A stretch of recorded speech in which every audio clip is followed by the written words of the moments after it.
Tenemos al otro lado del hilo telefónico, son las 8:30 de la mañana, 7:30 en las Islas Canarias, a don José Ángel Antelo, líder de Vox en Murcia. ¿Qué tal está usted? Hola, buenos días. Muy bien, un placer estar con vosotros, don Luis. Bueno, el motivo de la llamada era, señor Antelo, el preguntarle por una curiosa imagen que nos ha dejado la actualidad informativa. Habían convocado ustedes una concentración delante de un centro de menas allí en Murcia. Ya han conseguido... Una declaración a medios. ¿Perdón? Una declaración a medios, un canutazo, no una concentración. Sí, bueno. Era una declaración a medios. Y entonces... Claro, ahora le explico el porqué. Pues explíqueme el porqué, Bueno, nosotros hacemos una declaración a medios, como hemos hecho ya anteriormente delante de ese centro de menas o de cualquier centro de ilegales, pues solicitando su cierre, que es la política que lleva Vox. El delegado del gobierno dice que hemos convocado una manifestación ilegal y envía a 70 guardias civiles a rodear toda la pedanía. ¿A cuántos ha dicho usted? A 70. ¿A 70 guardias civiles? Nunca habían visto tanta guardia civil en la pedanía de Santa Cruz los vecinos, que por cierto agradecieron que estuvieran allí la Guardia Civil. Se agradecimos nosotros también su presencia y les dijimos que queríamos verles así en las calles y especialmente controlando nuestras fronteras.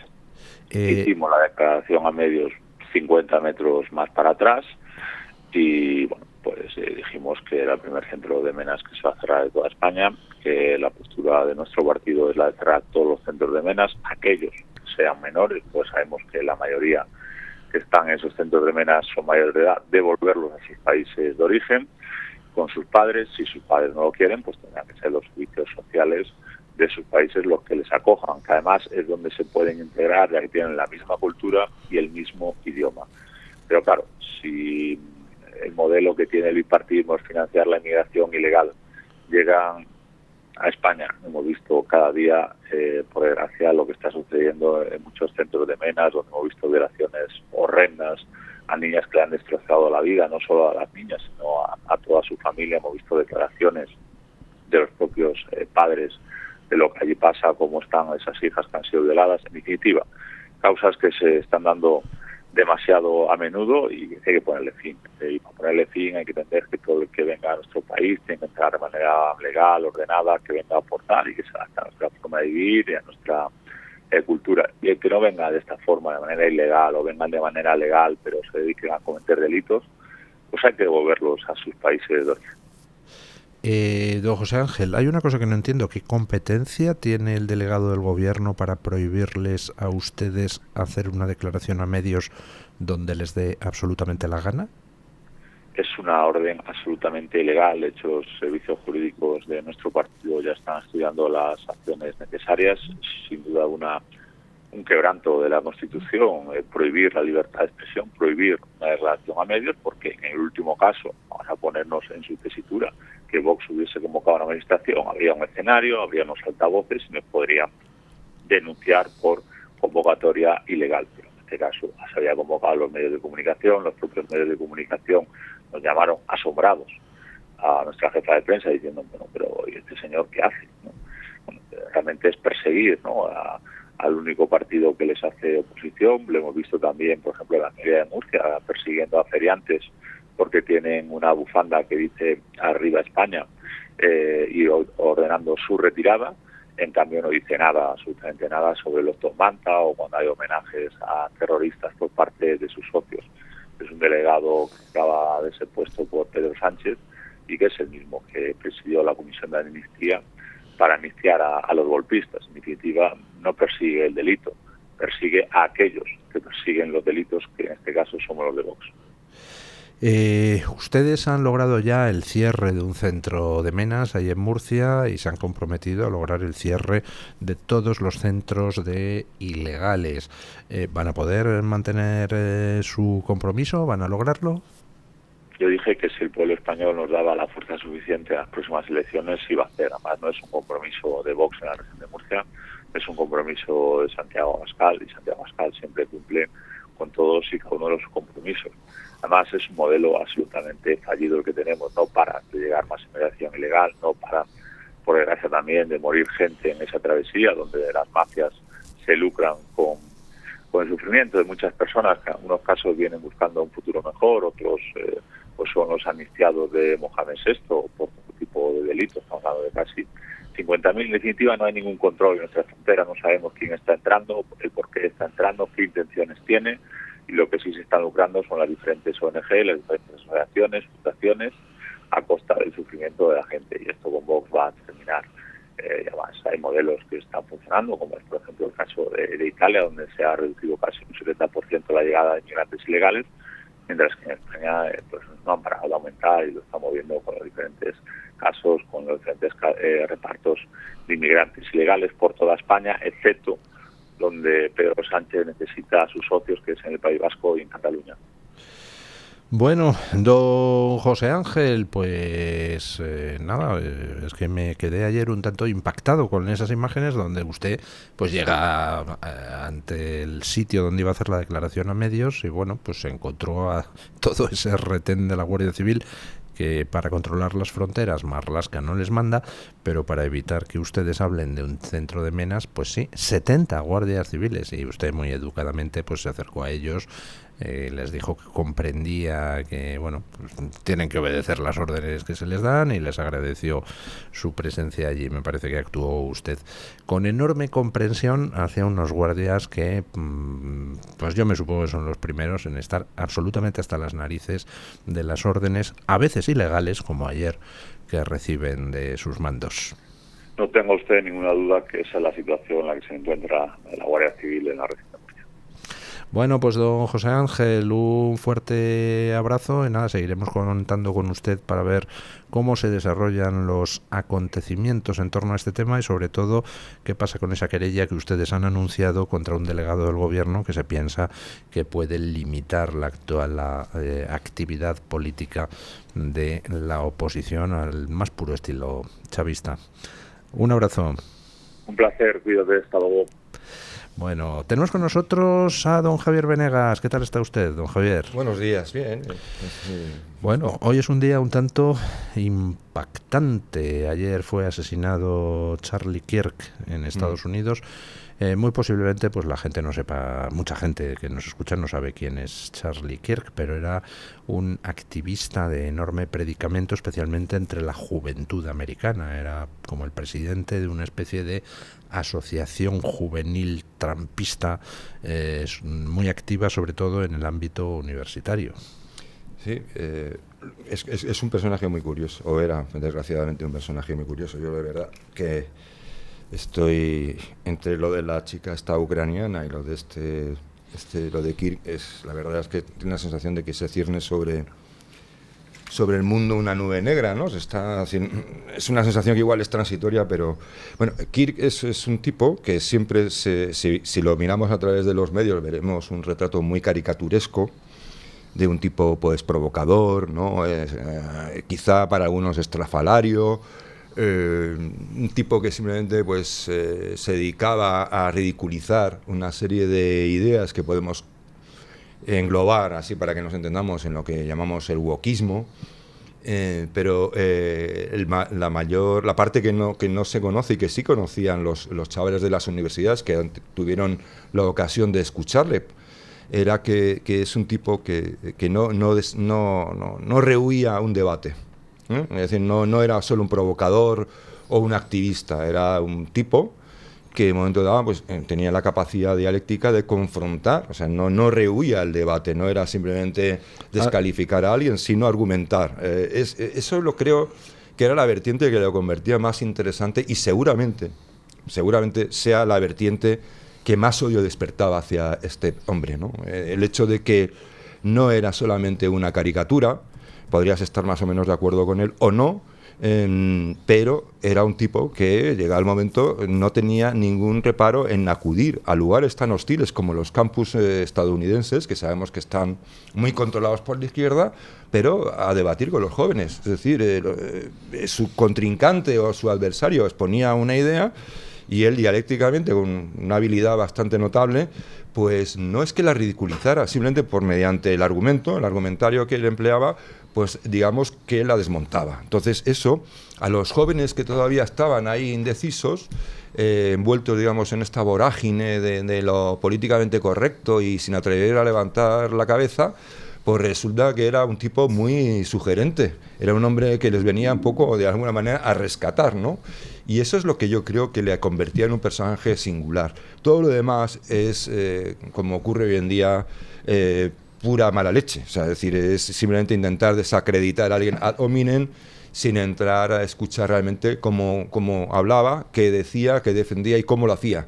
Y sobre todo tenía el valor de hacerlo no a los convencidos. Él no iba a los lugares donde iba a estar arropado por los suyos, ¿no? Que es bastante también habitual, ¿no? Sino que iba a los lugares donde sabía que estaba, digamos, aquellos que le detestaban profundamente y que querían mantener un control férreo, como es el caso de las universidades estadounidenses. Don Jaime de Berenguer, ¿qué tal está usted? Pues nada, aquí luchando con el tráfico de Madrid. Bueno, el tráfico de Madrid es imposible de derrotar, no...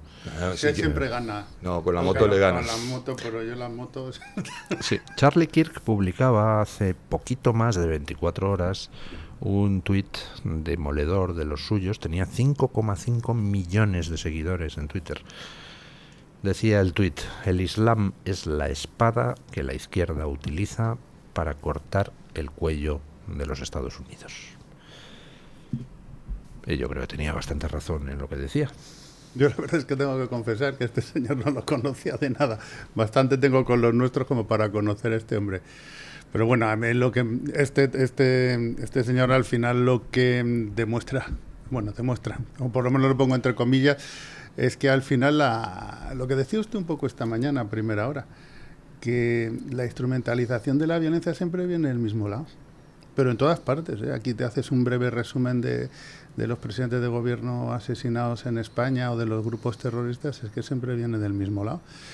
En este caso, si encima, como estaba comentando ahora don Javier, estamos ante una persona que no solamente era un referente, que tenía 5 millones y pico, como decir don Luis, de seguidores, que iba a los sitios donde no le querían, y que se atrevía a decir, como se acaba de ver en el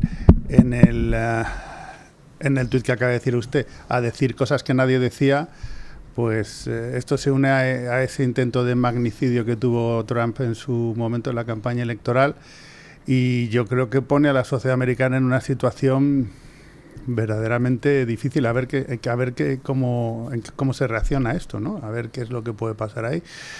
En fin, la verdad es que da un poquito de miedo. Yo comentaba en las noticias de las 7 que tenemos un gravísimo problema, que la democracia occidental está a punto de colapsar, y está a punto de colapsar porque hay una mitad de la población, bueno, no estrictamente una mitad, pero sí una parte muy significativa de una mitad de la población que hace mucho que renunció a los argumentos y considera la violencia un instrumento perfectamente legítimo para imponer sus ideas más allá del debate argumental. Es decir, una mitad de la población cree que como sus ideas son las correctas, las del otro no, y por tanto tiene derecho, como sea, a imponerlas. Lo cual es la negación de la democracia. O sea, la democracia es por definición que yo opino una cosa, usted opina otra, y al final ¿quién decide quién tiene razón? Pues el pueblo votando, y una vez que el pueblo vota, pues te aguantas y continúas defendiendo tus ideas para la siguiente vez. Pero mire, usted ha puesto esta mañana un corte que además era buenísimo, y el comentario que ha hecho también era muy acertado sobre Yolanda Díaz. Cuando le ha dicho usted, pero cuando estaba llamando a Nogueras que esto era una lucha de clases, y usted ha dicho muy acertadamente, pero ¿qué estás diciendo, Solela? Si tú no has visto un trabajador en tu vida, no te bajas del coche oficial y no has dado un palo a tu vida. Pero ese discurso de la lucha de clases, efectivamente, hay un conjunto de la población que se lo toma, bueno, la lucha de clases es, entre comillas, legítima, pero la utilización de la violencia para llevar a cabo esa lucha de clases es lo que no es. Y lo estamos viendo ahora mismo en España. Ya la violencia extrema es, si quiere lo podemos poner en una graduación, la guerra, inmediatamente en el escalón anterior puede ser el terrorismo, pero luego la violencia tiene muchos colores y tiene muchos matices. Le pongo un ejemplo, lo que está pasando en la Vuelta a España es violencia política. Sí, sin ninguna duda. De manual. Claro, por eso lo digo, porque el no dejarte hablar en las universidades es violencia política. Lo que han estado haciendo esto los últimos días en las redes sociales, cuando han empezado a hacer lo de la Vuelta a España, que te llamaban directamente si tú no estabas de acuerdo con ello, sin entrar en más, simplemente diciendo que no estás de acuerdo con que se cancele y se acose a los ciclistas del equipo de Israel. Te llamaban asesino de niños y genocida de niños gazatíes. Es decir, todo eso es una violencia permanente, porque ellos han decidido, por ejemplo, lo tengo clarísimo, vamos en la misma dirección que pasó en la Segunda República. Es decir, la izquierda no reconoce la legitimidad, ya no digo a la derecha, sino a nadie más que no sean ellos, de ejercer el poder o de ganar unas elecciones o de pedir el derecho a que la justicia independiente actúe o que haya medios de comunicación como esta Casa Libre, y es permanente. Y al final consiguen, que yo creo que es lo peor para una democracia, que es la autocensura. O sea, yo hay muchas veces que dices, mira, yo que mira que me meto en todos los charcos, pues hasta, pues yo me autocensuro muchas veces. Estoy seguro que muchos de los que estamos en esta mesa o pasamos por esta mesa nos pasa, porque son tantas las ocasiones en las que nos obligan a autocensurarnos con esa utilización de la violencia en distintos grados, que al final pues acaban consiguiendo lo que quieren, y a mí eso me parece terrible, vamos, personalmente. Pues sí, y lo que me pregunto es cuánto tardará esto en hacer pum, porque claro, cuando tú tienes... además es que la experiencia de la Segunda República es muy ilustrativa. O sea, la Segunda República se instaura sin que hubiera habido ninguna elección de cambio de régimen. Nada. Se instaura por un golpe de Estado. El rey sale huyendo. Bueno, se puede calificar como golpe de Estado algo donde el que tiene el poder lo entrega casi voluntariamente. Pero fue un golpe de Estado, no había habido unas elecciones entre monarquía o república. El caso es que desde ese momento, en las elecciones municipales que se cogieron como pie para cambiar el régimen, mi abuelo votó la lista republicana. Era un pequeño empresario y él era, pues hombre, partidario de que había que reformar muchas cosas. Un mes después, mi abuelo veía desde el balcón de su casa desfilar a los milicianos con los mantos de las imágenes religiosas después de haber asaltado y quemado los templos religiosos en toda España, Madrid incluido. Claro, en ese momento, pues debió de pensar, pero ¿qué he hecho contribuyendo a esto? Y a partir de ese momento entra el régimen republicano en una guerra perpetua contra más de la mitad de la población. Y al final tensando la cuerda. Y uno ve lo que iba publicando el periódico El Socialista, con llamamientos cada vez más abiertos a tomar las armas, con golpe de Estado en Asturias en 1934, y te das cuenta de que pues querían imponer por la violencia sus planteamientos, y además iban a la guerra civil. Y la querían provocar convencidos de que la iban a ganar. Es que la guerra civil no empezó el 18 de julio del 36, empezó el 14 de abril del 31. Lo que pasa es que esos procesos, por lo menos el golpe de Estado que tenían ellos en la cabeza, perdonen que ahora no me acuerdo cómo se llamaba el psicólogo social que estudia precisamente el holocausto nazi contra el pueblo judío, él lo llama el continuo de destrucción. Es decir, uno no se levanta, igual que el régimen nazi no se levantó un día y dijo, venga, llegan, ahora vamos a matar a todos los judíos. No, empiezas por pequeñas cosas, el famoso ejemplo de la rana que se va cociendo, y en ese continuo de destrucción primero les quitas los derechos, luego les haces andar por la calle, por la calzada y no por la calle, luego les pones una estrella David, luego les quitas los negocios, luego los metes en un gueto y por último en un campo de concentración, y después ya al final las cámaras de gas. Exacto. Y en España, lamentablemente, yo veo ese continuo de destrucción y nunca se sabe hasta dónde va a llegar, no solo en España, pero esa persecución permanente al que opina diferente. Por ejemplo, el otro día, a Pedro Delgado, la que le han montado en Twitter, los insultos que yo he leído contra ese hombre por solo dar su opinión sobre el negocio, que además es meridianamente cierto, porque es una operación de influencia del gobierno con el tema del precio, quién se estaba haciendo de oro con las banderas palestinas. Eso es absolutamente antidemocrático. Ese señor Bueno, por supuesto, están diciendo que hay que hacer cancelación también al grupo de supermercados que le patrocina, en fin. Esto no puede seguir así. Pero ellos mismos son los primeros. Usted decía, una pequeña parte de la mitad de los españoles. Tiene usted razón, pero yo creo que no es tan pequeña. No tan pequeña. No, yo he dicho una parte significativa. Pues una parte significativa. Pero lo que es peor es que la otra parte de esa media parte de los españoles que no apoya eso por comisión, lo aprueban por omisión, porque están callados. Que ese es el gran... Hoy en día, dentro de la izquierda, es que no tienes ninguna voz alternativa que te diga, mire, yo soy de izquierdas, yo estoy a favor de lo que sea, la nacionalización, la reparto de lo que ellos consideran, pero yo no apoyo bajo ningún concepto esta manera de hacer las cosas. No existe.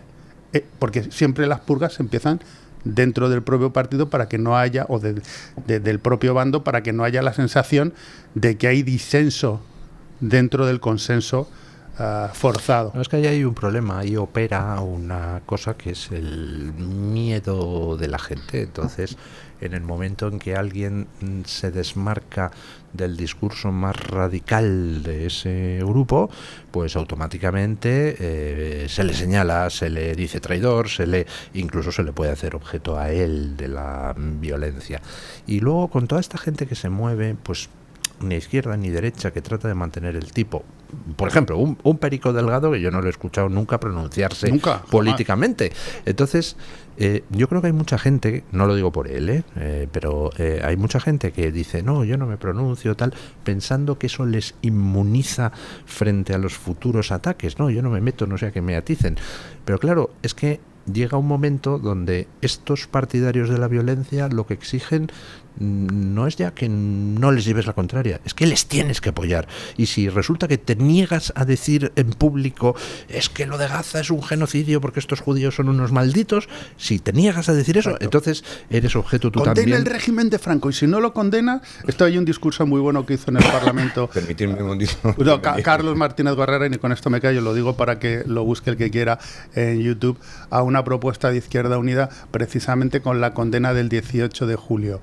Dijo, claro, es que haces una línea, es como lo del chiste del bar, y si tú no dices lo que yo te digo, es que entonces te haces inmediatamente cómplice de lo que allí pasó, lo cual. Y perdona, Javier, que hemos hablado mucho. No, sí, a mí yo me gustaría, sin saberlo con certeza, pero sí con una cierta aproximación, yo no creo ni que sean muchos, ni que sean pocos, ni que sean la mitad. Yo que creo que hay una diferencia fundamental, y que es más vieja, tan vieja como Lenin.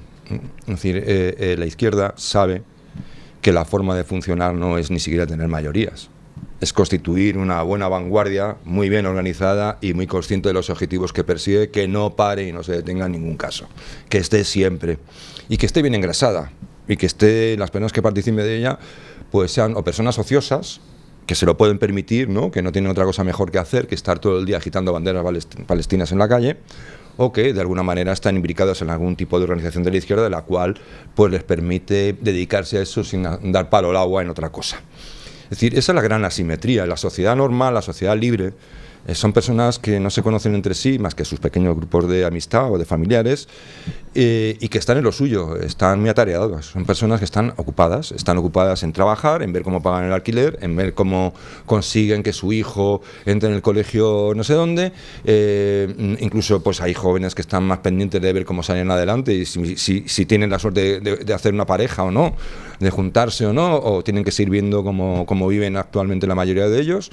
Y son personas que están inconexas, es decir, la sociedad es así, interactúa de forma espontánea en otras cosas, el trabajo, los negocios, la compra, es decir, los intereses. En cambio, la izquierda no, esta izquierda es una izquierda, como decía Lenin, es decir, Lenin lo dijo, tenía un manual, decía, es decir, aquí no consiste en conseguir, cuando vio que no había proletariado, porque no había suficiente industria en la Rusia de entonces, había más campesinos que obreros, muchísimos más, dijeron, bueno, pues la cuestión es que nos da igual la mayoría, la lucha de clases, las mayorías, o constituir de verdad una mayoría suficiente. Hacemos una vanguardia que esté bien entrenada, que tenga los objetivos muy claros y que entre como el cuchillo en la mantequilla dentro de la sociedad.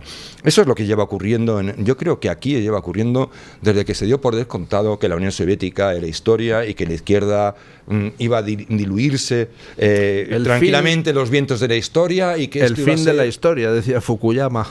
Claro, entonces, y todo el mundo hemos seguido, equivocadamente seguramente, pero de forma lógica, en lo nuestro. Cayó el muro de Berlín, cayó el comunismo, entre comillas, cayó la Unión Soviética, y entonces la gente siguió trabajando. Dijo, no, la gente lo que quería era prosperar. Entonces no se han ocupado de la política. Es decir, no ha habido un interés de verdad verdadero por la política, ¿no? Por la política en el sentido de lo que es la política en la polis, o sea, no la ideología, sino de qué está pasando aquí, ¿no? Y claro, ellos, mientras tanto, esa vanguardia ha ido colonizando las universidades, todos los centros que han sido posibles, que tienen alguna proyección y generan una cámara de eco y una influencia, una aparente influencia es el mundo del espectáculo, el mundo del periodismo. La prensa está infestada, pero completamente, está echadita a perder. Hay que ver el diario El Mundo, la postura que tenía con lo de Palestina, algo impensable hace unos años. Y las universidades, por supuesto, donde se forman los jóvenes, donde entran y son lobotomizados, que por eso matan a este pobre señor, a Kirk, porque toca uno de los puntos intocables, que son los campus.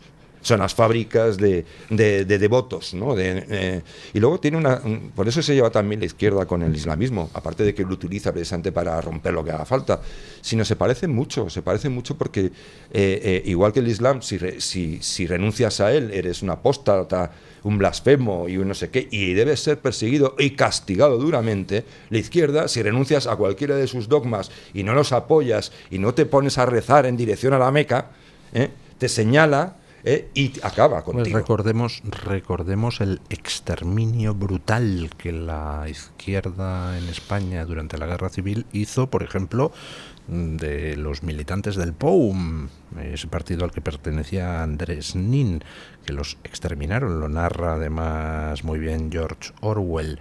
A Andrés Nin le despellejaron vivo porque no se plegaban a las directrices del Partido Comunista. El POUM significaba Partido Obrero de Unificación Marxista, pero no eran lo suficientemente marxistas. No, eran con respecto a si es significativo o no el porcentaje de población en la izquierda que considera la violencia como instrumento legítimo, pues simplemente una encuesta. 55% de los americanos de izquierda considera, Partido Demócrata, considera que sería legítimo asesinar a Donald Trump.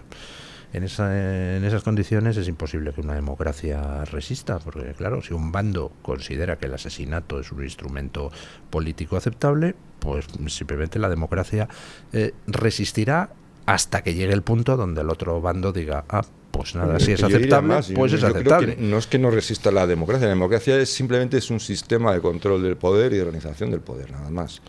No es una ideología, pero yo creo que no resistiría ni la sociedad.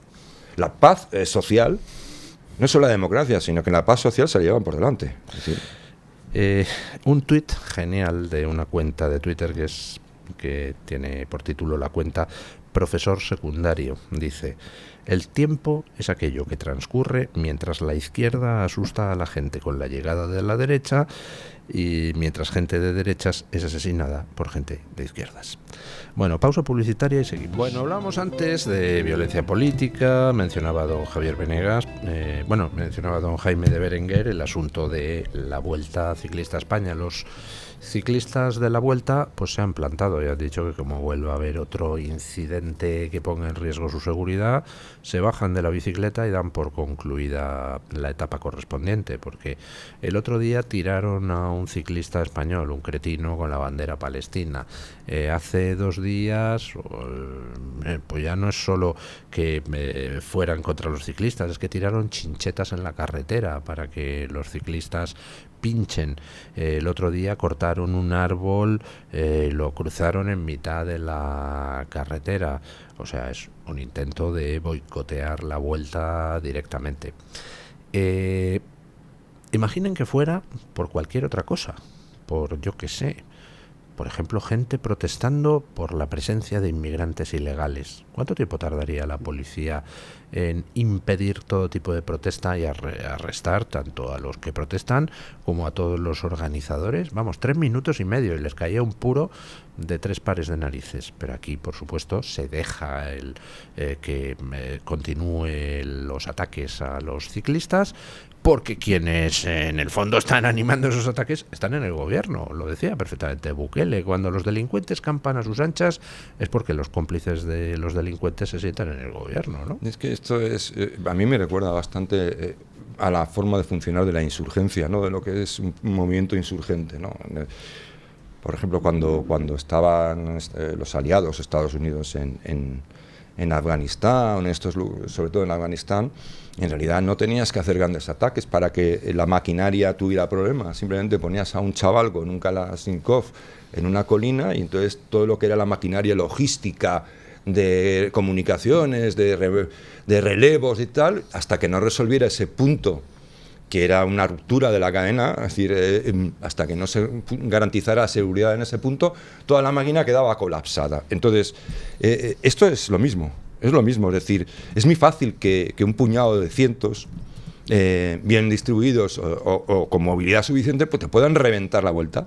Y ese es el objetivo, reventarlas. Si los ciclistas se plantan y dicen que no van a pedalear más, objetivo conseguido, ¿no? Es decir, entonces, ¿cómo se evita esto? Con la ejemplaridad y la dureza. Una ejemplaridad y una dureza inauditas. Es decir, al que lo pilles cruzando, superando la barrera de seguridad en un momento dado, en el paso de la vuelta, a ese le metes no solo una multa, sino que es un delito, con consecuencias penales. ¿Por qué? Porque pones en riesgo la seguridad de otras personas. Es decir, si eso se castigara con inmediatez y con dureza, con extrema dureza, muchos ya se lo pensarían. Pero el problema es que se tolera. Entonces, yo lo que temo es que como se tolera y como se están acostumbrando y se están viniendo arriba, yo lo que temo es que esto se convierta en la tónica dominante, y ya parece que lo va a ser de aquí en adelante. Va a ser la tónica dominante en todo. Y no quiero ni imaginar, aunque ahí la cosa podría cambiar en cuanto a la dureza y tal, pero bueno, sería tensar todavía más la situación. ¿Qué puede pasar si por un casual dejan de gobernar los que están gobernando? ¿Qué puede pasar en España? Lo peor. Estas prácticas que vemos ahora aquí por Palestina y no sé qué, son todos unos sinvergüenzas, porque los palestinos les importan una higa. Esto es pura izquierda, esto es pura ideología, no hay humanitarismo, esto es pura ideología. Es utilizar un recurso para provocar una violencia política en un país lejano al conflicto. Es decir, ¿qué haces tú aquí en España cortando la vuelta? Vete ahí a Gaza a combatir a los judíos si tienes narices, ¿no? Pero deja de estar aquí. Entonces, yo creo que esto apunta muy mal. Por eso digo que decía al principio del programa, cuando me presentaba don Luis, yo veo un nubarrón cernirse sobre el mundo, un nubarrón muy negro. No es una cuestión solo de la democracia, sino de la tolerancia, la convivencia y cosas que eran fundamentales, acuñadas básicamente en nuestra civilización, que están siendo atacadas de forma sistemática. Entonces, está permitida la violencia, se legitima la violencia si yo tengo razón, o superioridad moral, que quizá la superioridad moral sea uno de los instrumentos más asesinos de la historia de la humanidad. Y esto, pues, no sé cómo se puede revertir, sinceramente. Mire, yo tengo mi propia hipótesis sobre el tema de Palestina, que es parecida a la suya, pero yo creo, antes lo he comentado, es una operación de influencia del gobierno. Es decir, ¿qué consigue el gobierno con esto? Pues rearmarse moralmente, utilizando una causa ajena en un contexto de absoluta pobreza económica y corrupción galopante. Es decir, de repente, Pedro Sánchez pasa de estar en los tribunales a convertirse en el adalid de la defensa de los pobres niños gazatíes que están siendo masacrados en medio de un genocidio. Y en ese contexto de rearmarse frente a los propios suyos para movilizar su voto, no, pues el pobre Pedro, fíjate qué bueno es, pues el pobre Pedro, fíjate cómo se preocupa a los demás, pues fíjate cómo le hace la guerra, como el del otro día insinuó el tío irresponsable en su rueda de prensa, están en esa operación de influencia que es fácil verlo porque están todos perfectamente organizados, se ponen en los tiros de cámara e incluso están, yo no diría, no lo puedo asegurar, pero estoy bastante seguro de que cuenta con la complicidad, no solo de uno de los comentaristas, que ha quedado patente, sino incluso de los cámaras y de dónde enfocan las cámaras, etcétera. Mire, yo con respecto a lo que está pasando, que decía don Javier, mano dura, no hace falta mano dura, que va un poco con lo que decía don Luis antes, hace falta aplicar el Código Penal existente. Y si me permiten ustedes, voy a leer el artículo 510 del Código Penal, que habla precisamente sobre los delitos de odio. Y dice el 510.1: incitación al odio es fomentar, promover o incitar públicamente el odio, la violencia o la discriminación contra un grupo. El 510.1a dice: lesión de la dignidad, realizar acciones que impliquen humillación, menosprecio, descrédito de un grupo o de alguien por pertenecer a él por motivos discriminatorios. El 510.1a dice: difusión de material de odio, elaborar, poseer, distribuir, difundir escritos o materiales que lesionen la dignidad por su contenido, como justificar o trivializar genocidios.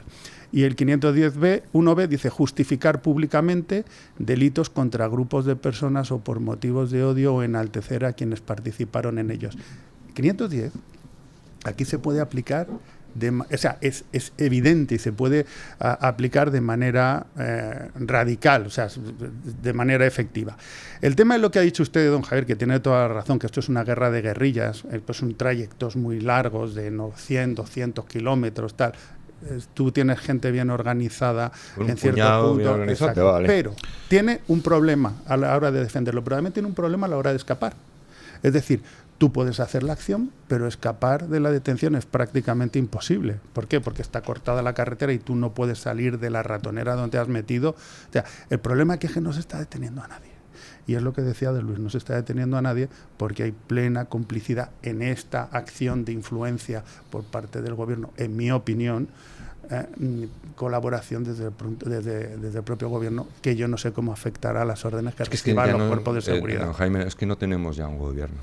Bueno, es decir, esto me recuerda un poco, salvando las diferencias, y no lo voy a comparar donde se suele comparar exactamente, pero recuerda un poco a lo que ha pasado en Venezuela. En Venezuela hay una organización criminal que se ha puesto los ropajes, digamos, ha sido como el ultracuerpo, ¿no? Se ha infiltrado en Venezuela y se ha dotado de los instrumentos estatales, una bandera y una serie de instituciones, y se los ha puesto encima, pero debajo lo que hay es una organización criminal.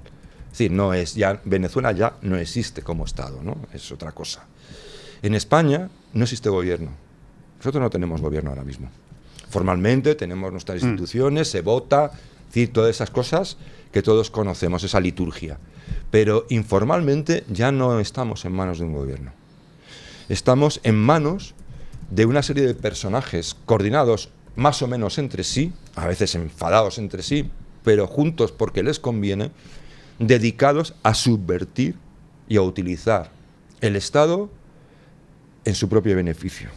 Es decir, ya no estamos gobernados, ni siquiera es que estemos desgobernados, es que estamos en manos de una organización, no voy a decir mafiosa, pero una organización con bastantes tintes criminales, que vulnera sistemáticamente la ley, porque como es su potestad, aplicarla o no, la aplica cuando le conviene y no la aplica cuando no le conviene. Es decir, la situación es de una gravedad extraordinaria. Yo jamás pensé que acabaría diciendo lo que estoy diciendo hoy, porque siempre he intentado que hubiera una buena voluntad y a ver si podemos arreglar esto, pero evidentemente hemos llegado a un punto en el que eso, ahora mismo estamos en manos de una serie de personajes, de pseudo-organizaciones, porque el Partido Socialista ya no sé lo que es, no se sabe muy bien lo que es, igual que Junts no se sabe muy bien lo que es, ni Bildu sí sabemos lo que es, ¿no? Es decir, los etarras metidos dentro de las instituciones para romperlas desde dentro, ¿no? Para quebrarlas desde dentro, que es una de las mayores canalladas que se ha hecho a la democracia española, ¿no? Eso de normalizar ha sido verdaderamente una de las puñaladas traperas más indecentes que se recuerdan. Pero esto es lo que ocurre. Sánchez no nos representa, es decir, representará a los suyos, pero no es el presidente de los españoles. Lo es formalmente, pero informalmente él ha decidido que no.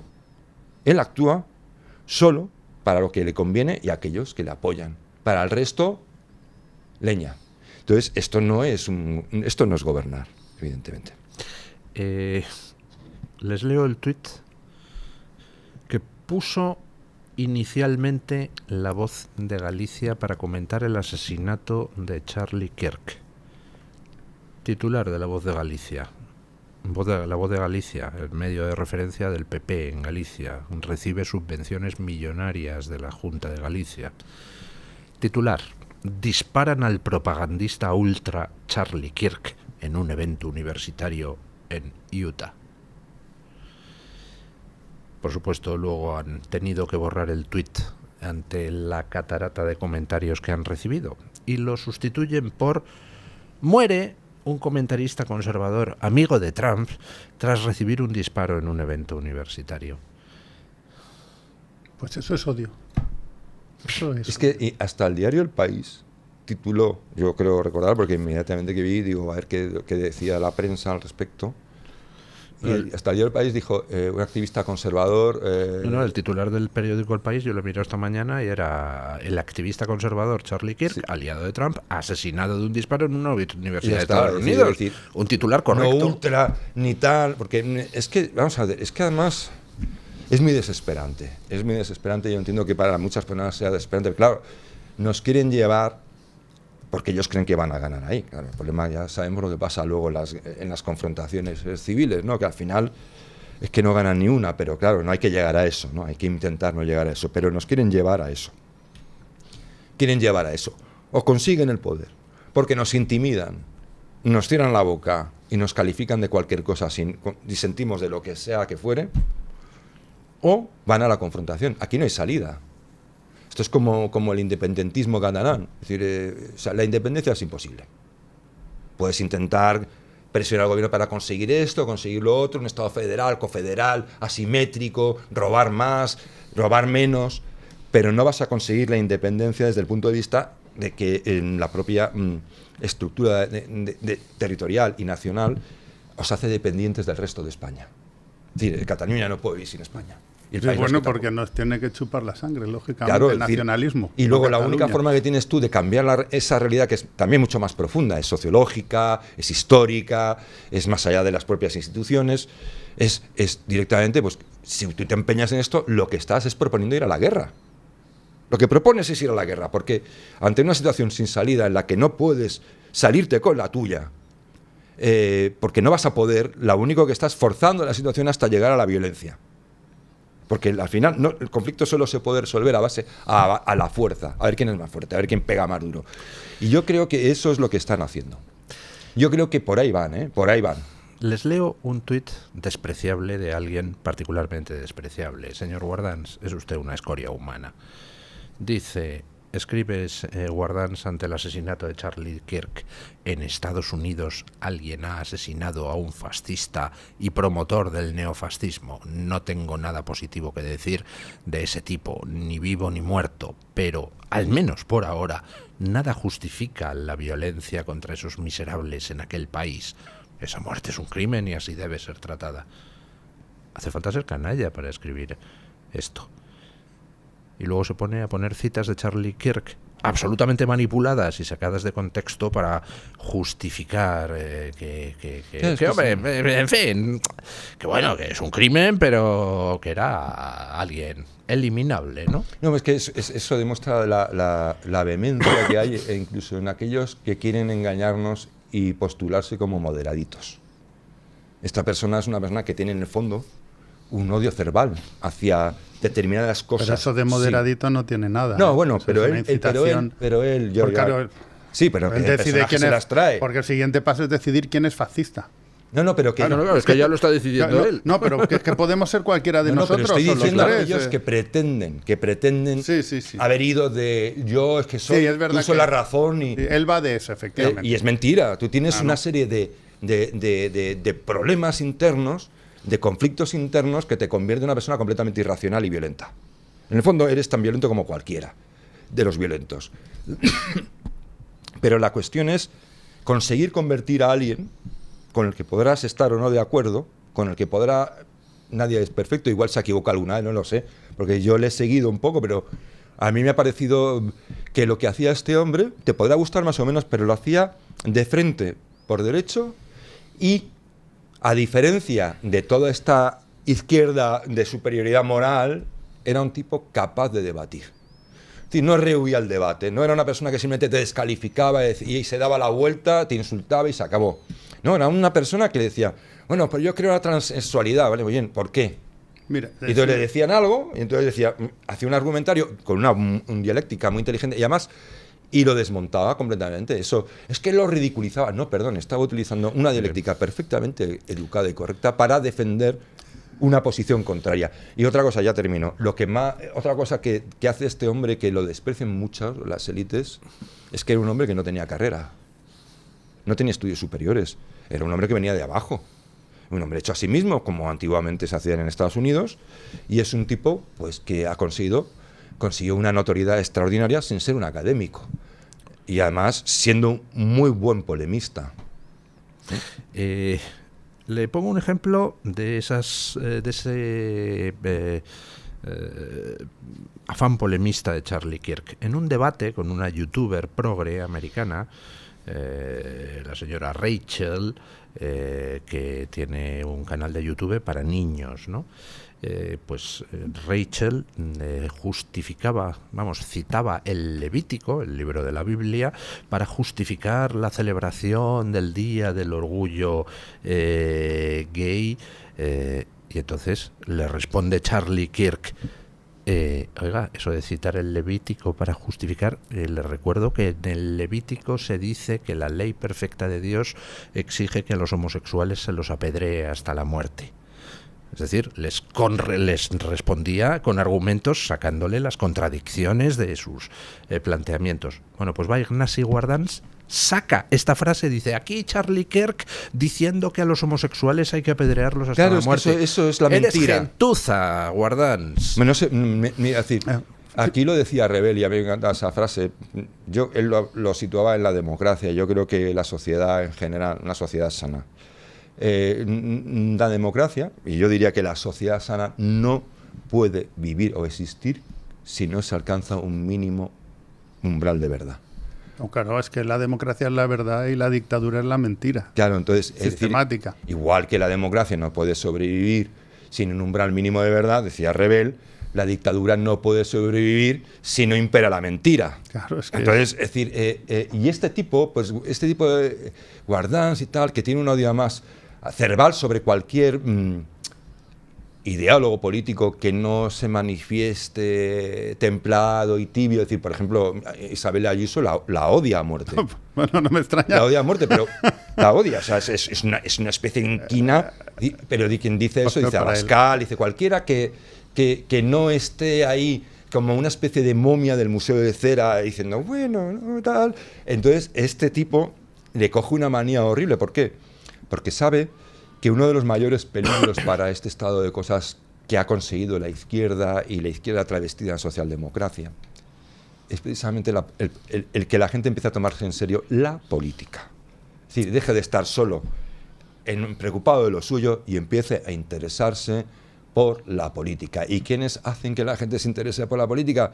Pues los personajes como Kirk, como Abascal, como Ayuso, es decir, gente que no está diciendo las mismas tonterías de siempre, sino que establece un punto mucho más combativo, ¿no? Mira, dice Ignasi Guardans en un tuit posterior a este que ha citado don Luis, evidentemente para justificar la barbaridad que acababa de decir, permítame un juego.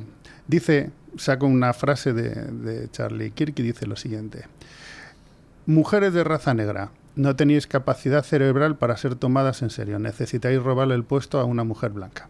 Eso es lo que, entre comillas, Guardans, que dice Kirk. No voy a entrar, bueno, si esto lo ha dicho, lo diga quien lo diga, a mí me parece espantoso, pero no voy a entrar en eso. Lo más probable es que no lo haya dicho. Pero vamos a hacer un juego. Imaginemos que en vez de eso decimos mujeres de habla castellana. Y seguimos la frase. Lo digo porque es paradójico que Ignasi Guardans, ¿no?, que está justificando de alguna manera, entrecomillado, o así lo parece, el asesinato de un fascista, no vea lo que lleva pasando en Cataluña. Él, que ha estado metido en el ajo, y lo que están haciendo con aquellos que hablan castellano. Lo digo porque no sé en qué noticia leí la semana pasada que los únicos, esto igual lo puede buscar usted, don Luis, que los únicos personajes que aparecen en las telenovelas catalanas hablando castellano son precisamente las empleadas de hogar. Sí. Y no sé si eran los porteros o los mecánicos. Sí, sí. Y eso, estamos hartos de escuchar a políticos nacionalistas catalanes hablar de la superioridad genética, de la raza superior, del lenguaje de las bestias, del mal. Digo, señor Guardans, ¿dónde tenía usted esa defensa o ese enfrentamiento al fascismo cuando no sé si participaba o lo consumía usted? Que es que esa es otra, ¿no? Todos estos se van a Estados Unidos para justificar el asesinato de alguien y ni siquiera son capaces de mirar donde ellos viven para hacer frente, ya no digo para por supuesto, para justificar ningún asesinato, sino para hacer frente la cotidianidad de la sociedad catalana. A mí, es que de verdad, a mí todo esto es una opereta. Esto, cuando has dicho antes, esto es todo mentira. Esto es una opereta, es una gran mentira, todo. Sí, el problema es que la realidad está ahí, es decir, la realidad, por ejemplo, la realidad en que Occidente se está endeudando por encima de su realidad, de sus posibilidades, es una realidad. Es decir, no podemos decir hay que defender los derechos y no sé qué tal, y sin darnos cuenta que más que derechos son a veces privilegios, servicios que el Estado te proporciona y que están sometidos a la aritmética. Es decir, la realidad siempre se impone. Por eso es tan dolorosa, por eso es muy dolorosa, y sobre todo es más dolorosa cuanto más se ha estado negando, porque luego cuando llega ya con mucha más virulencia, ¿no? Yo creo que todos estos personajes, en mayor o menor medida, incluyo a Ignacio Guardans, como quiera llamarse, le incluyo en esos que están presionando en la situación hasta llegar a ese estallido, a esa violencia, a ese estoy hasta aquí ya, y ya no me cabe ni una afrenta más, no me cabe ninguna puñeta más, y no te aguanto más. ¿Qué es lo que está ocurriendo ya? Está empezando a ocurrir. El otro día había un señor ahí, yo vi, se ve, ¿no?, con una bandera palestina, y una persona normal y corriente que ni está en una manifestación a favor o en contra, coge y le da un porrazo que lo espanta, ¿no? Porque simplemente le está incordiando, está diciendo, eres más plasta, más pesado que los mío, tío. Ya estoy hasta las narices. Y eso es lo que está ocurriendo con mucha gente. Está diciendo, estamos cansados de toda esta porquería. Estamos hasta aquí ya de vosotros. Sois muy plastas, sois muy pesados. Nos bloqueáis cuando queremos ir a trabajar, con el cambio climático os ponéis delante de los coches. Cuando queremos ver un espectáculo que nos gusta, somos aficionados al ciclismo, nos reventáis la Vuelta Ciclista a España. Ahora llegáis y nos prohibís fumar en las terrazas e incluso en nuestra propia casa, que es lo que os falta ya.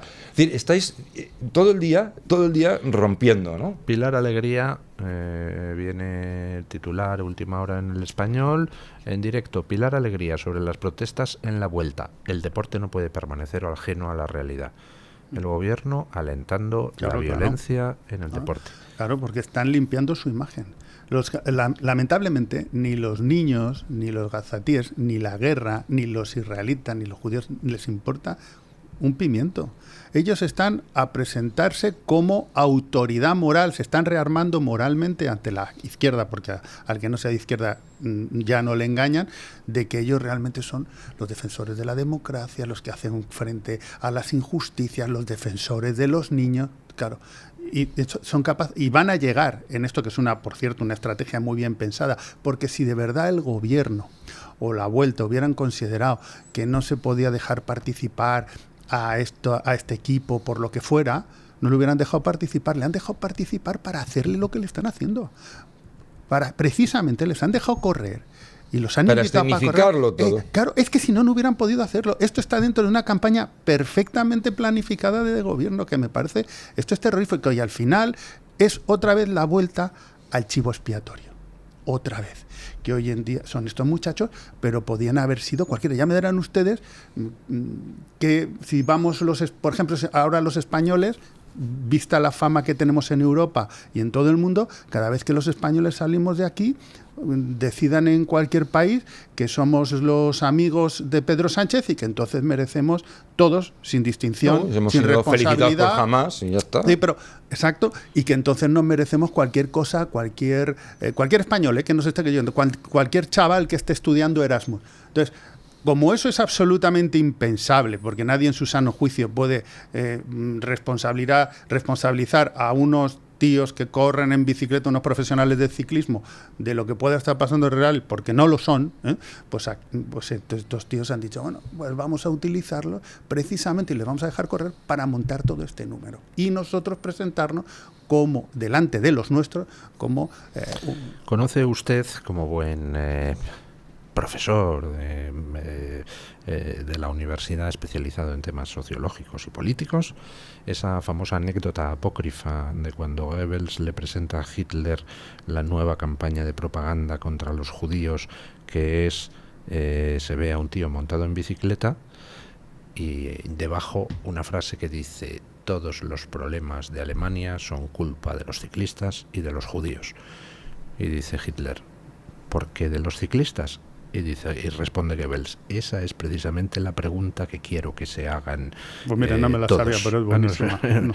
Bueno, pues el gobierno ahora dice que todos los problemas son de los ciclistas judíos. Pausa publicitaria y seguimos.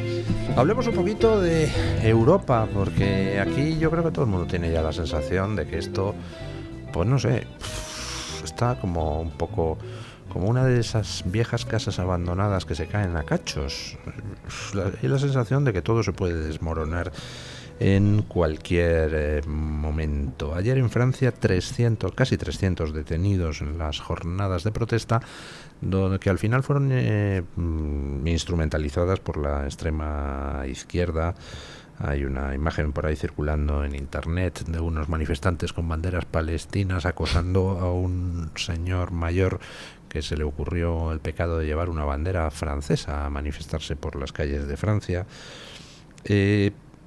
Estamos en estos momentos con un gobierno francés pues que se cae a pedazos, un gobierno alemán que tampoco sabe muy bien qué hacer para cuadrar las cuentas, un gobierno español enfangado en la más espantosa corrupción, un gobierno inglés, aunque no está en la Unión Europea, pero sigue siendo Europa, mal que les pese, pues donde te encuentras con que hay gente quitando las banderas inglesas de las casas de la gente porque dicen que resultan ofensivas.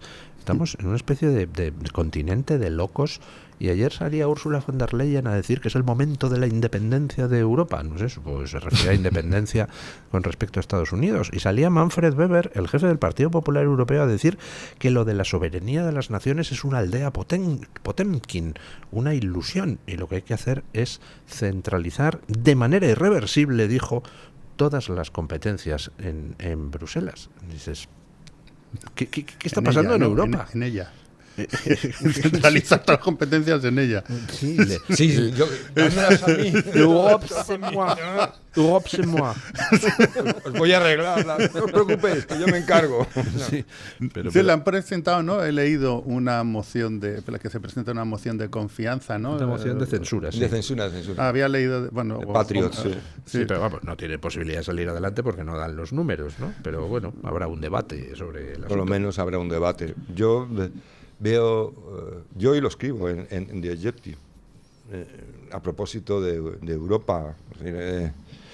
Escribo que sí hay un apocalipsis en marcha, pero que no es el clima. Eso está bien visto. ¿Entiendes? Es que para aquellos que todavía...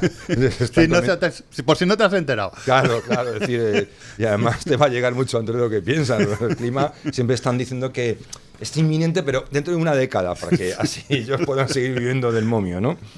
De meter miedo, pero este no.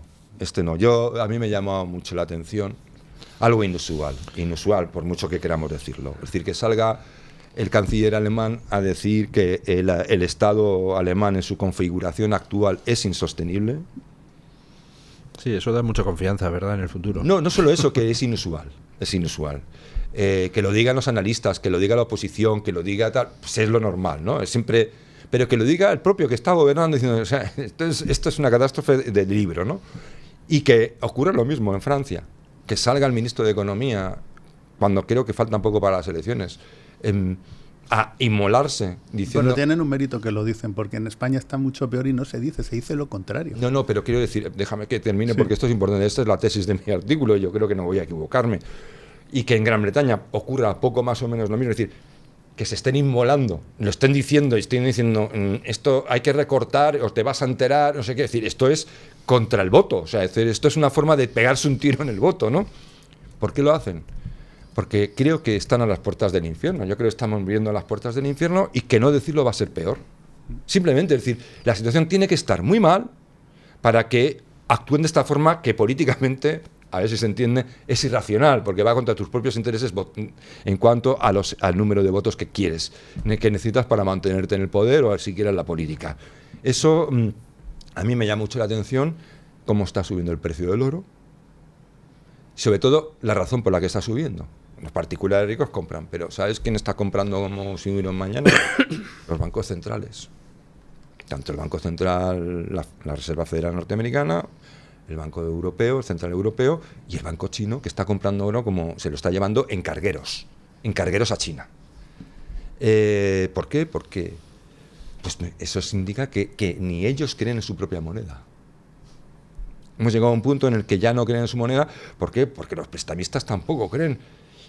Y detrás, ¿qué es lo que hay? Que ese es el apocalipsis. Yo no quiero decir que vaya a un apocalipsis, pero bueno, el titular es para llamar la atención, como es lógico, pero lo que sí hay detrás es una cosa con la que no nos hemos enfrentado nunca, para la que no existen antecedentes, ni ideas, ni políticas anteriores, nada, que es el desplome de la natalidad y el envejecimiento a la velocidad de la luz de las poblaciones europeas y chinas ya, que ya está decreciendo.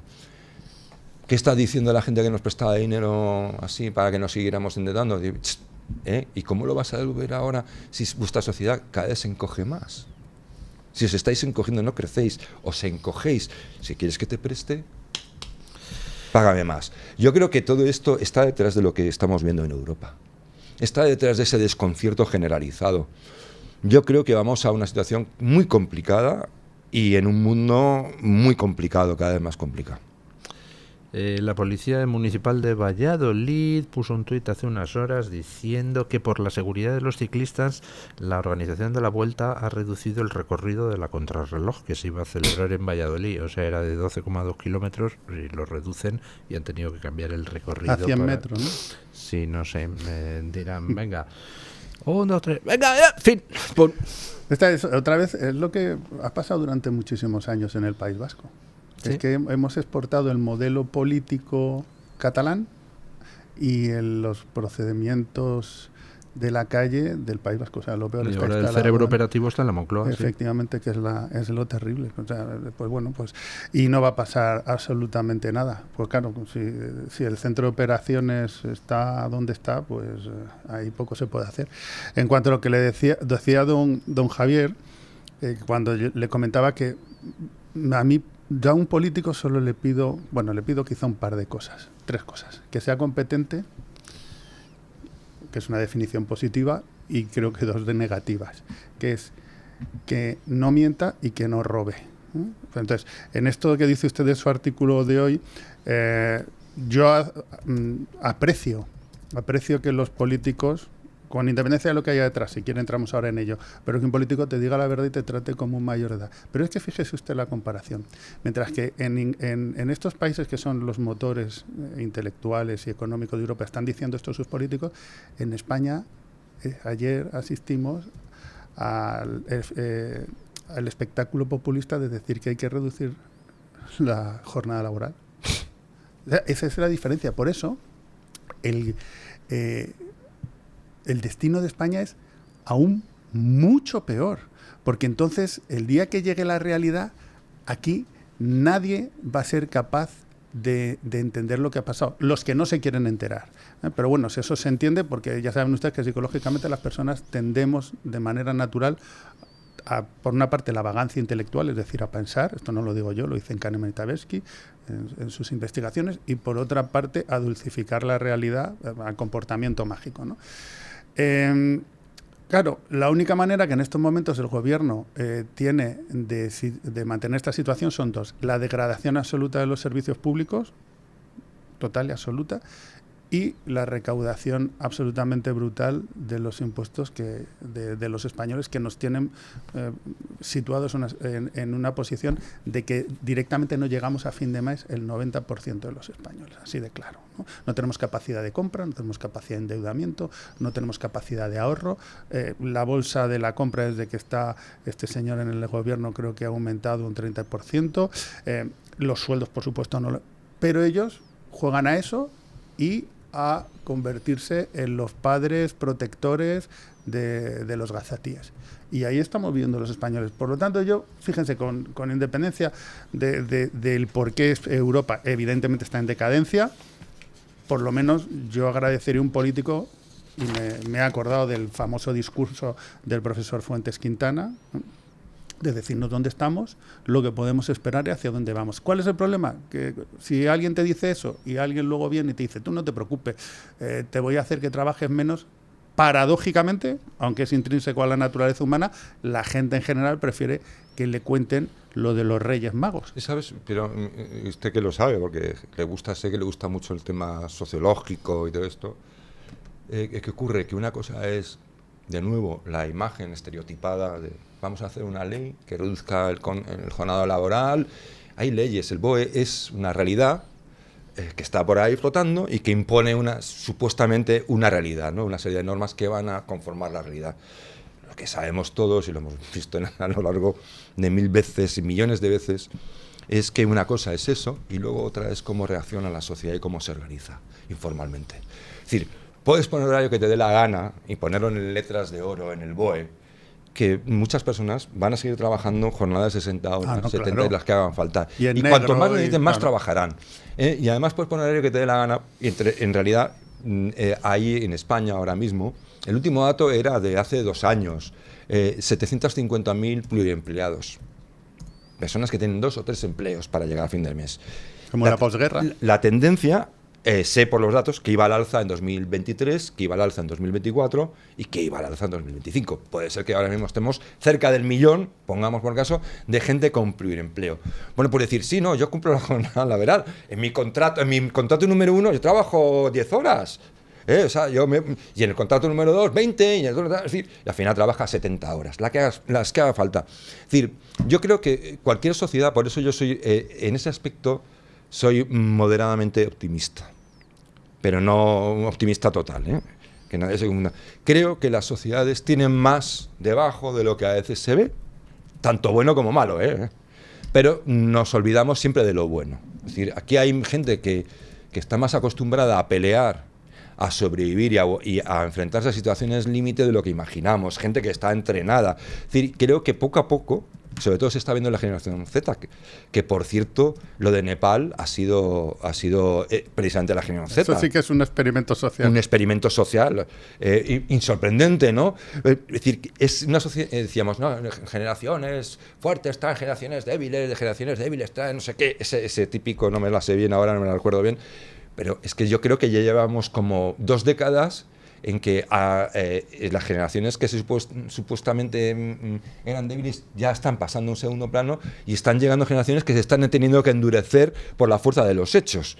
Entonces yo creo que la pena es que son poco numerosas, esa es la pena. En Nepal, sin embargo, eran muy numerosas y mira lo que ha pasado, porque hay más jóvenes que viejos, por eso se ha ido a freír puñetas el comunismo, China y todo lo que había ahí metido, ¿no?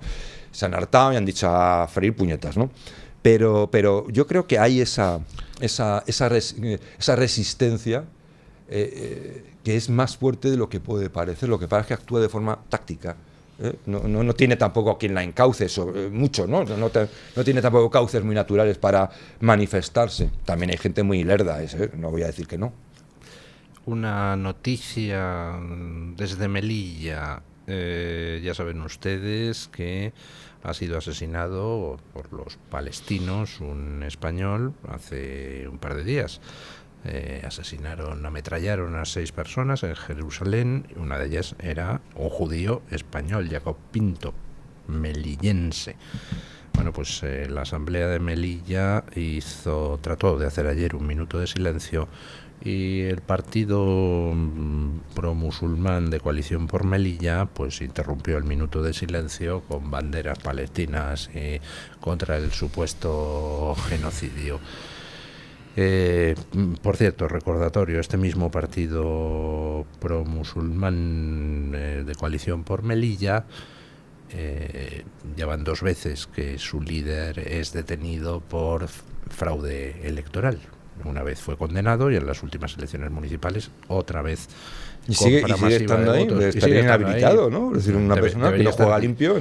Debería estar disuelto.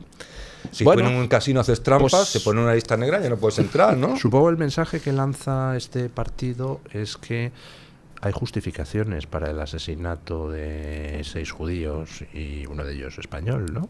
Claro, como son malos, como están haciendo en Gaza, no sé qué, entonces hay que matarles. O está justificado que los maten. Pues es lo de siempre, eso es como ha ocurrido siempre, ¿no? Como vas provocando, que bueno, el otro día, es que no me acuerdo de su nombre, pero uno de estos últimos intelectuales influencers de la izquierda dijo literalmente eso. Dijo en Twitter, está por ahí el Twitter, no lo voy a buscar, pero dijo que estaba perfectamente justificado asesinar y el terrorismo allí donde hiciera falta. Bueno, pues es esa la sociedad en la que nos está llevando, que nos retrotrae otra vez al principio de la tertulia de hoy, ¿no? Es decir, que siempre, para ellos el fin justifica lo menos medios, pero tampoco quiero ser injusto porque no toda la izquierda es igual. El problema, como señalaba antes, de mucha gente de izquierda, es que ante esas barbaridades, joder, cuando llega el momento de votar, van a votar a las personas que mantienen esas barbaridades y desde luego no son capaces, posiblemente por miedo, de decir que eso es una barbaridad. Claro, lógicamente, si ven lo que le hacen a las personas que se les ocurre levantar la voz desde la propia izquierda y lo que hacen con ellos, cómo los cancelan, cómo no los insultan. Pues yo me acuerdo que el señor Lambán, en el último homenaje que se veía que iba a ser de él en vida, le cancelaron. Sí. Y claro, la gente cuando ve eso dice, mira... Sí, a esto se lo hacen a un histórico como... y que ha sido presidente de Aragón y tal, que no me van a hacer a mí, ¿no? Pero en eso estamos las reglas del juego en estos momentos. Ya, pero bueno... No hay que ser como ellos, eso lo tengo muy claro. No. Al revés, es una situación muy difícil. Lo digo porque corremos el riesgo de lo que has comentado tú hace un rato, de que digan, bueno, pues si el Estado no me protege, si la ley no me protege, si esto pasa y a mí me están haciendo lo otro, y de eso hay precedentes muy malos en la historia de España, en concreto, pero en general, y eso sí que es muy importante, no caigamos. Nosotros tenemos que mantenernos a lo nuestro, que es el cumplimiento de la ley, la Constitución, y la defensa de las instituciones. También un sentimiento cívico, por ejemplo, esta chica ucraniana, yo me he negado a ver el vídeo, porque simplemente el hecho de saber, de saber por los medios, relatado por los medios, cómo había sido la situación, no solo la agresión asesina, decir, no fortuita, sin motivo realmente aparente, es decir, sí, el odio o algo, hay algún mal ahí, evidentemente, pero es decir, ni se conocía, ni le había hecho nada, ni se habían cruzado, ni siquiera le había pisado por error, ¿no?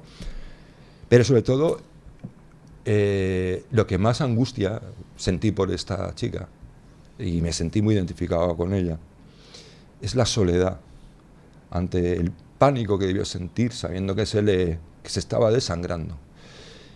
Y no ya que no le auxiliara a nadie, sino que ni siquiera le acompañara a nadie en ese momento. O sea, es decir, a mí eso me produce una congoja, un desprecio tan profundo. Es tan inhumano eso, es tan inhumano. Es decir, esto tiene un poco que ver también, un poco con la deriva de la izquierda, ¿no? Es inhumano.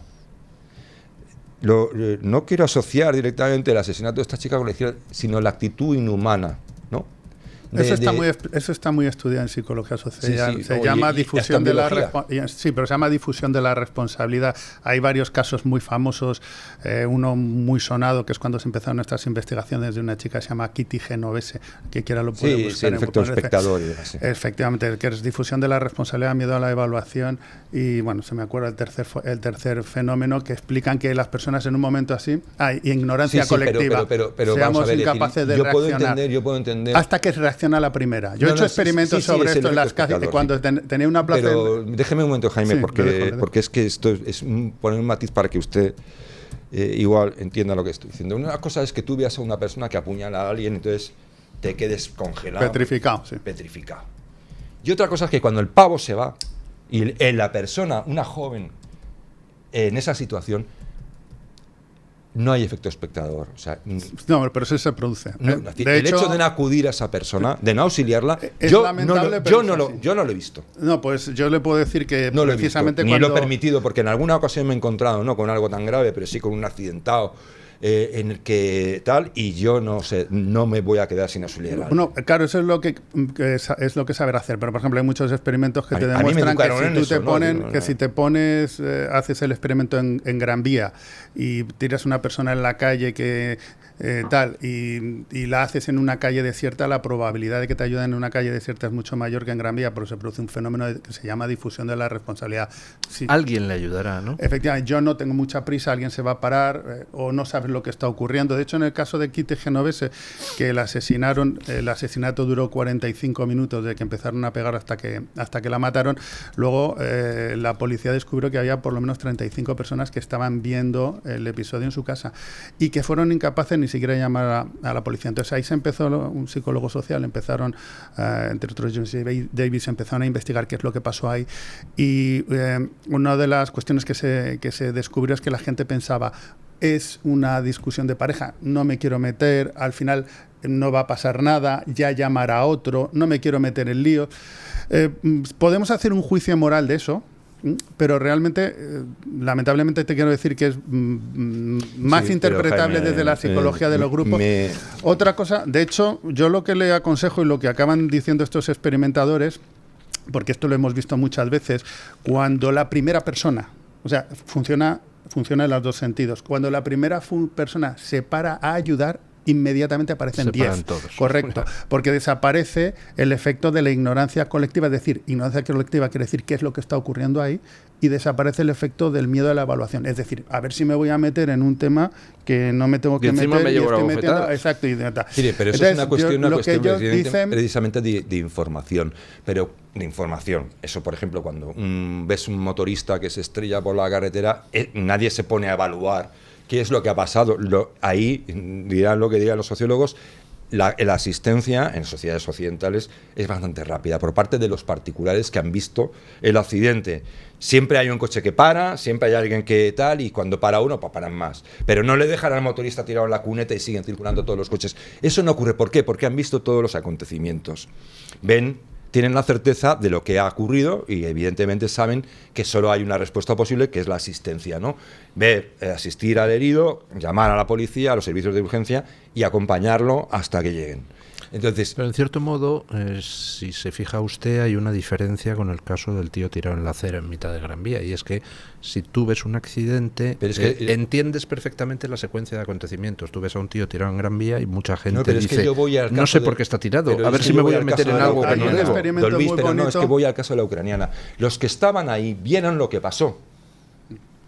Vieron al personaje, vieron las cuchilladas, vieron a quién se las dio, que dijeron, no, es que era un tío mazao que podía competir con él en drogas, o habían tenido una niña, una chica jovencísima, frágil, comparado con el animal que la apuñala, y lo ven. Y no solo lo ven, sino que ven la consecuencia de que esa persona causa y consecuencia. Yo lo que le estoy diciendo no es opinión, esto es ciencia, es decir, está comprobado experimentalmente en muchísimas condiciones distintas. Por ejemplo, otro experimento que si quieren los oyentes verlo es el experimento del buen samaritano de Daniel y Batson. Batson, curiosamente, es un sacerdote de alguna iglesia, o sea, lo conozco bien porque he trabajado también con él, y lo explica muy bien, que es un proceso psicosocial que escapa al tema de la moral. De hecho, en estos experimentos lo que siempre se aconseja a las personas para romper estos efectos que se dan de fenómenos grupales es pedir ayuda.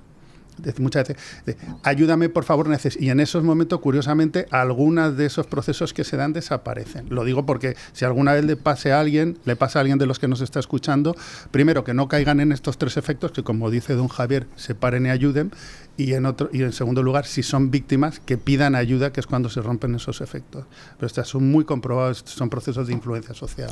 Doña Carmen Carbonell, ¿qué dice nuestra audiencia? Pues don Luis, hoy desgraciadamente teníamos que preguntarles por una cuestión que ha conmocionado, iba a decir, a la sociedad norteamericana, pero a prácticamente todo el mundo. Hablamos, lógicamente, de ese terrible asesinato, el de Charlie Kirk, y la pregunta iba en relación con eso. ¿Por qué cree usted que la violencia política proviene casi siempre de la izquierda? ¿Cuál cree que es la principal razón? Les decíamos esta misma mañana que puede haber diferentes motivos, pero les pedíamos un poco de concreción a nuestros oyentes, a la audiencia, que nos dijera cuál, en su opinión, era el principal motivo. Los 4 que proponíamos nosotros eran los siguientes. El primero es que son de natural violento. El segundo es que carecen de argumentos y por eso recurren a la violencia. El tercero es que su proyecto es totalitario, y había una cuarta opción, por así decirlo, que era la de ninguna de las anteriores opciones, y que propusieran, si lo deseaba nuestra soberana audiencia, pues la que ellos consideraban que era el principal. ¿Qué votarían ustedes? ¿Cuál es la principal razón de que la izquierda sea tan violenta? Pues que ellos desde hace mucho tiempo tienen muy claro que el fin justifica los medios. O sea, no lo hemos inventado ahora. Esto es tiene una larga tradición. Es una herramienta. Es una herramienta no solo de la izquierda, pero fundamentalmente y a día de hoy, desde luego, una parte por lo menos significativa. Alcanzar el virtuosismo en el uso de esa herramienta, digamos, más virtuosa. Sí. O sea, los dos creen que porque tienen un proyecto totalitario y por tanto la violencia es un instrumento legítimo. Sí, claro, es decir, persiguen un fin, es evidente. Es un instrumento de hegemonía. Es decir, cuando no la puedes conseguir por medio de la ideología, cuando no la puedes conseguir por medio de la economía y tal, es un instrumento más. Pero no solamente ahora, sino o sea, los grandes grupos terroristas, por ejemplo, que hemos sufrido en Europa en los 70, los 80, los 90, los 2000, son siempre que ha habido grupúsculos que han desaparecido enseguida, digamos, por el otro lado, pero las Brigadas Rojas, ETA, Grapo, etcétera, son todos siempre y para ellos es una herramienta e incluso legítima. Por eso es muy preocupante lo que están diciendo muchos políticos, ministros e influencers de la izquierda cuando justifican, porque hay mucha gente, que no todos, pero hay mucha gente que lo escucha, mayormente posiblemente jóvenes que tengan menos experiencia en la vida, que puedan pensar desde los dos lados que eso es algo justificable para eliminar al contrario. No, pero es que el terrorismo internacional en buena medida es un invento de la Unión Soviética, del comunismo, y por eso hay que ver a veces cómo esa corriente sigue estando presente, esa justificación de la violencia para conseguir un fin político. La clave es como esto se generalice y empiece en los dos lados. Claro, ese será el día que realmente tengamos que echarnos a temblar, los que no estamos de acuerdo con el uso ilegítimo de la violencia, ¿no? Claro, pero puede pasar, es que puede pasar. Puede pasar. Si de hecho suele pasar cuando viene siempre de un mismo lado, pues al final la cuerda se rompe. Efectivamente, y eso es terrible. Doña Carmen. Don Luis, los resultados que nos deja, por ejemplo, la encuesta de Twitter, en la amplia mayoría, un 56% de los encuestados, dice que se debe precisamente a eso, a que es un proyecto totalitario y que en ese sentido pues quizás lo estuvieran utilizando como herramienta. El 27% de los encuestados cree que son de natural violento, hay un 15% que dice que es por la carencia de argumentos, por ese motivo utilizan la violencia política, y hay un 2% que dice que no se debe a ninguna de ellas, que se debe a otras razones. Hay comentarios en Twitter como este de Julia García Amado que dice que viven de enfrentar, les vale cualquier causa y como no la hay, la inventan. Literalmente viven de lobbies que les pagan para dividir a la sociedad. RVN dice que representan la mediocridad y el resentimiento, por eso abogan por la igualdad, porque saben que por sus medios y esfuerzos nunca conseguirán nada. Es mejor conseguir las cosas por cuota e imposición. Eso es lo que piensa la izquierda en opinión de esta tuitera.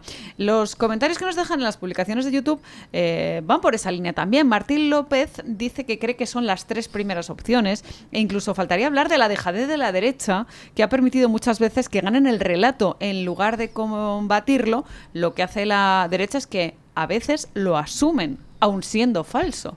Y esto es algo realmente dramático.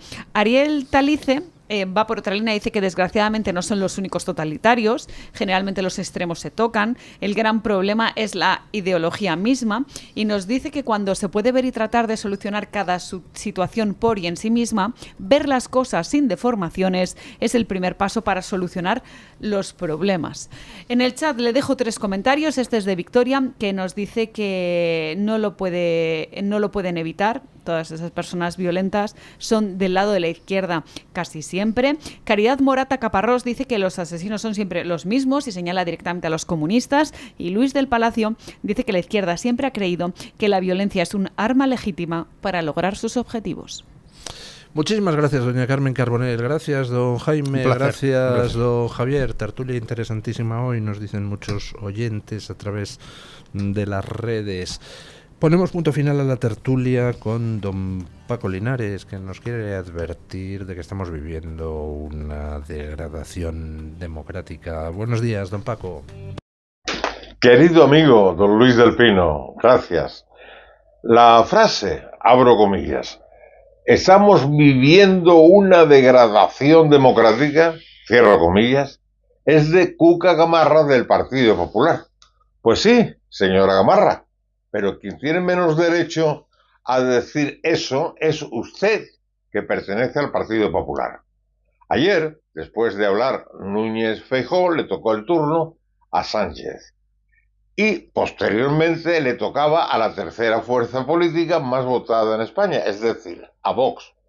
Y quien tenía que hablar era Santiago Abascal. Señores del Partido Popular, no hay ninguna persona sin sombra cuando hay una sola luz. Y si se apaga, todo se vuelve oscuro. Eso pasó ayer. En ningún informativo salieron las palabras de Santiago Abascal. Un servidor estaba escuchando lo que ocurría en el Congreso de los Diputados en el programa Espejo Público de Susana Griso. Escuché a Núñez Feijóo, después fue el turno de Sánchez, que como es habitual no contestó a ninguna pregunta y descalificó al interlocutor, pues se levantó ya Santiago Abascal.